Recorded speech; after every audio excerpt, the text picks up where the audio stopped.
on the job and everything, it's important to be careful with that bias. Not only that bias, but the unconscious bias. Like the ones where, like, because we all grow up a certain way and we believe certain things and things like that. And sometimes, like, people do have this unconscious bias and it does permeate through society. Like, for example, like if someone's ultra conservative and then there's a very liberal topic and you're like, oh my God, I don't agree with this stuff at all, or vice versa. Or like if someone like shows up, there's the whole concept of the deadbeat dad that shows up to court, for child support and all this stuff. So like there's all these things that you're kind of predisposed to in life, and that you have to make sure as an interpreter that you're not bringing that baggage with you. And so like some of the examples that I would give is, for starters, well, let's look at the prime minister. Let's dive right in there. Prime Minister of Canada. Yes, let's talk about, Because this is a show, by the way, to our American audience. Canada does not have a president, but a prime minister.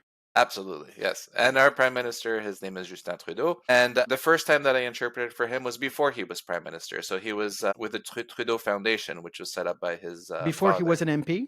Yeah.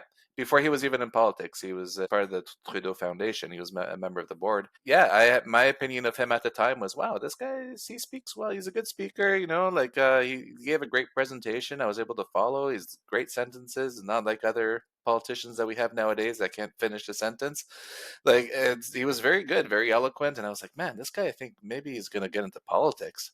And then, sure enough, now he's our prime minister. But yeah, like my point of view of him has changed throughout the years, but that doesn't mean that my interpretation will change throughout the years. When you need to say something you profoundly disagree with, does it have an impact psychologically? And let me explain what I mean. I think as human beings, we naturally, most of us at least, tell the truth.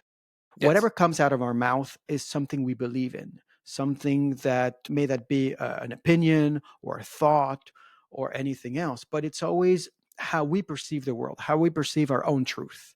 Mm-hmm. But when we're interpreting, we are basically telling other people's truth. And these other people's truth are not our own truth. So I think that it's very challenging for the mind, at least in my case. It's very challenging to spend sometimes a whole day or even a whole week saying things honestly, vividly, but that I don't believe in. And I think that at the end of the day, I am much more exhausted than if I had agreed with that same speech. And